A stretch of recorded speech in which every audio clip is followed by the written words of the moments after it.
Ladies and gentlemen, please welcome to the stage Dr. Orlando Valdez. Hello. Nice to see you all here today. Well, first I wanted to thank Byron and Casey and Daniel for inviting me to speak with you and be part of this RAIN organization. I've had an opportunity to look at a lot of the literature supporting the actual products, and I'm happy to say there's plenty of evidence to support. So for you circles out there, no worries about the details. I promise you any literature you need I can get for you. For you squares and triangles out there, we're going to go over some of the literature. Now the problem is it's going to be a bit of a whirlwind tour, and that's one of the things when we start talking about metabolic health and the consequences of the current state of disease that we're in. And as a pediatrician for the last 19 years, my main focus has been on childhood obesity and metabolic disease. Now, just a bit about my background, my actual formal training, I'm a kinesiology major out of UCLA with a nutritional biochemistry minor, and I was attending University of California, San Francisco as medical school. I trained at Primary Children's right here in our backyard and practiced in Utah for 17 years before going to South Carolina, where I currently practice at Grand Strand Pediatrics in Myrtle Beach. As I said, childhood obesity, and we all know this, has been an ongoing issue, and one of the big issues with childhood obesity has been the underlying metabolic consequences. And as we go through this, one of the important parts I want to make clear is inflammation and oxidation are two important themes that are going to go throughout this whole discussion. And with these products, both Sol and Core, there's ample literature to suggest that the antioxidative properties of these two compounds can be very effective in helping to stem the tide of the disease that we've been presented with. Now, as we kind of start the discussion, first I want to make it clear that we're not going to talk about obesity as a disease. Now, the American Medical Association recently came out with a diagnosis for obesity as a disease. In my experience, though, the more important issue really is the underlying metabolic consequences. And in children, for example, we know that obesity rates have risen from 5% in the 70s. Now we're upwards of 20%, with another 10 to 15% being overweight.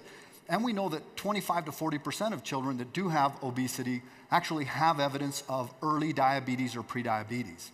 Furthermore, we know that children that are overweight or obese have about a 25% occurrence of prehypertension and hypertension. And more importantly, obesity tracks very strongly into adulthood. In fact, we know about 85% of all children that are obese become obese adults. When we start talking about that, it gets very easy to start to say, well, if we could just stop obesity, we would stop the problem. However, a new term that's going to come out in the news very soon, you'll start hearing about this in the near future, is a thing known as the obesity paradox.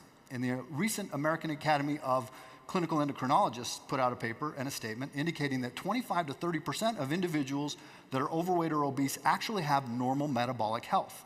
And about 1 in 5, 20% of lean individuals have metabolic disease. And for those that are slightly overweight or obese, there may be a survival advantage for certain chronic illnesses. So again, this gets a little more complicated than simply saying, well, if an individual is obese, they're going to be at risk for disease. Well, the risk is up, but they may not have the disease. And that's a very important concept as you speak with your families and the individuals that you're working with to try to include both the Sol and the Core products to let them know we're really trying to help their underlying metabolic health. And antioxidants and other chemicals that are found in the Core product, and we'll talk about those in just a bit, can play a major role in helping to prevent and ameliorate some of the metabolic disease that we're dealing with. Now, as we get into the adult paradigm, and everybody's heard these statistics, and I'm not up here to kind of repeat statistics over and over again, we know that about 34, 35% of adults are obese, and then higher in some populations, and another 20 to 30% are overweight. So we're looking at very high adult obesity and overweight rates. However, only about 34%, 1 in 3 adults actually have metabolic syndrome. Now, the problem with metabolic syndrome is that it is a disease of inflammation. And as we go through some of these other slides, we'll talk a little bit more about the role oxidation plays in creating that inflammatory state. So one of the deals that we want to talk about first to kind of get familiar, we're not going to get too deep into the weeds medically. I just want everybody to be familiar with some of the terms so that as we go through some of the information, it'll kind of have a little more context. And anybody that has any questions after the presentation, I'd be happy to answer any questions, and any supportive literature you might need, I'd be happy to provide as well. Metabolic disease, you can see here what the criteria for diagnoses are. Probably one of the most important, compelling parts of the diagnosis includes the central or truncal obesity that everybody hears about, or the visceral fat. In fact, we know that individuals that have high visceral fat levels have a much higher occurrence of both diabetes and early heart disease or heart attacks at young ages. So what's the issue with the central fat? And one of the big things that we found was inflammation chemicals in people that have visceral fat are much, much higher in their blood. One thing I want everybody to think about is imagine getting a beautiful piece of steak, well marbled, you leave it out overnight accidentally, you planned on cooking it, but you got distracted. You come in the morning, and lo and behold, that beautifully marbled steak with a little bit of fat on the edges, all of a sudden is no longer white, now it's brown. What happened to it? This is known as oxidation, or the fats become rancid. That's a state of oxidative stress. And if you can imagine, in our bodies on a regular basis, our fat goes through that very same process of peroxidation or oxidative stress. We know that in individuals that have a higher adiposity, especially central adiposity, these individuals also tend to then have an immune reaction to that oxidative stress where they release inflammatory chemicals. And this is where we start getting into the problems of the combination of obesity and central adiposity with metabolic disease. Some of the common problems that occur, and as you can see, I've included a couple of the names. Again, you're going to see these names come up quite a bit as we go along. But one of the big issues is we start to increase our inflammatory markers in our blood, and they create absolute havoc. Remember that when we talk about type 2 diabetes, it's a condition of decreased insulin sensitivity. When we talk about heart disease and atherosclerosis, we're talking about inflammatory chemicals in the blood, not only causing narrowing of the arteries, but also increasing the stickiness of the blood or increasing the likelihood for having an actual clot, resulting in a heart attack or a stroke. The other big issue that we want to talk about with regards to the inflammatory state and things that we might do to go about resolving some of this issue really revolve around some of the chemicals that we find in the RAIN products, both SOL and CORE. One of the big deals that we found in, for example, and I have a slide coming up in just a bit that actually has some of the main constituents of CORE, so that anybody that, again, the triangles and squares that are interested in actually discussing the actual compounds, I've included those so that there is no question about which chemicals we're talking about and how they might affect the inflammatory state in individuals that do have evidence of early metabolic disease. But know that thymoquinone, for example, silymarin, a couple of other compounds in these things have been shown in extensive scientific studies as well as clinical studies, not only using in vitro or using cups and glasses, but instead using human beings, have shown dramatic improvements in glucose sensitivity, showing decreases in inflammatory markers in individuals, and improving their overall state of health. And that's really the core of this whole discussion, is knowing that as we go through some of this information, even though, as back in the old days, and I know we've all heard this, the experts have said all along, look, if you just have a healthy diet, you're not going to need supplements, you'll get everything you need from a healthful diet. Well, what we know about that is that the healthy diet is a great idea. However, when you look at the actual national statistics, the information out there with regards to who maintains a healthy diet, we know from the state of Utah, for example, the State Department of Health did a very interesting survey that showed a full 12% of children actually had the vegetable servings in the past 7 days that were recommended. And in the state of South Carolina, only 10% of children actually had the recommended servings of fruits and vegetables throughout the day. So again, we can go back to the healthful diet, but when you look at the actual statistics, getting kids to eat vegetables and fruits, and frankly, getting adults to eat vegetables and fruits and other very important food products that are associated with overall quality health are very low. In fact, a very interesting study showed that over 78% of adults scored less than 2 on a 5-point scale for healthful eating habits.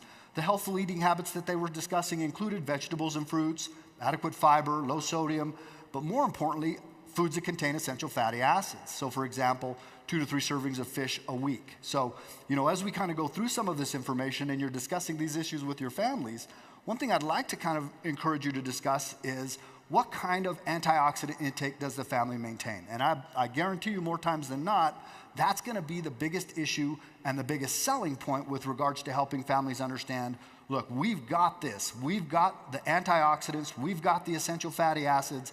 It's all in both CORE and in SOL, and CORE specifically with regards to some very important compounds that are now beginning to become named. And this is like back in the 60s when Linus Pauling first discovered vitamin C. Everybody was running around talking about whether or not it was effective. He isolated it, and now we know that it has many health benefits with regards to oxidative stress. It's going to be the same thing with the seed nutrition and some of the chemicals derived from seeds.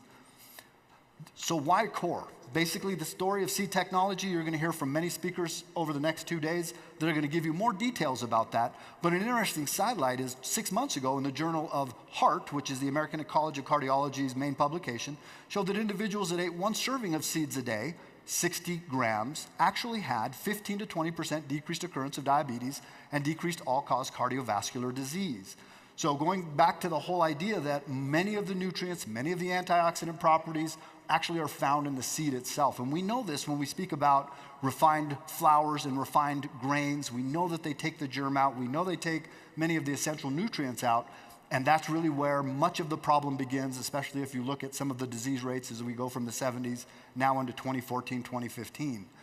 You can see on this slide, I also included some information about some of the compounds that are found in core as a primary product, but the important message, and I've got a more extensive slide here in just a minute, is that as you talk with families and they ask you, why should we include a product like core in our family's lifestyle? The answer really does revolve around the antioxidant properties and the ease with which the children and the adults can actually derive some of these benefits. The next bit of information, and this is what I was speaking about or referring to, a few of the Rain core ingredients, and you can see that it's chock full of some very important chemicals, but derived from very common seeds. And we know that, for example, the black cumin has been used for centuries in parts of the world, Asia, the kind of sub-Saharan areas, actually have used black cumin for healing properties for many, many years. And this is true also for milk thistle. We've got cranberry seeds and, you know, the spirulina. We've been talking about that since the 70s, a very high protein source, but also filled with bioflavonoids, filled with polyphenols, filled with some of the other essential nutrients, you know, the alpha lipoic acid, so some of the precursors for the omega-3s that are found in some of the healthful foods like salmon, like trout, that I defy anybody in this room that has children to actually get them to try it, much less eat it on a regular basis. Again, this is one way of making those nutrients available for those individuals. Let's see. I think I'll go back one. Let's see. So, you know, didn't give me a whole lot of time. I'm actually able to take questions if anybody has a few, but I just wanted to kind of leave everybody with a bit of a flavor for what we're talking about some of the antioxidants, but also some of the essential fatty acids. And know that there's plenty of evidence, both in the literature, but also in some of the literature provided by RAIN, to help support you in your discussions with families and make sure that they have the information they need. So as they go to their pediatrician or they go to their family practitioner, instead of coming away feeling confused as though somehow we misled them, instead perhaps going into that encounter and sharing with them some of the information they've learned about some of the antioxidant properties and some of the other important components. So just as some takeaway messages, one of the things that I kind of mentioned is, you know, clearly maintaining a healthful lifestyle is going to be a very important goal for our families, and we would love to be part of that as part of the RAIN organization. Some of the lifestyle factors that have been strongly associated with early cardiovascular disease and death actually include fitness and activity, and I think we've gotten a good sense of that today, both with some of the narratives on film and some of the speakers that have been here already. Also making sure that individuals kind of keep smoking under control, they make sure they sleep well, they have proper blood pressure, so they're checking that, their blood sugars are in a normal range, but most importantly, a healthful diet. And that's where we come in. People are not going to do, and as you remember those slides I showed you just a bit ago, healthy diet is much more difficult to attain, especially in children, than it is in adults, but we know as busy adults, it's also difficult in us as well.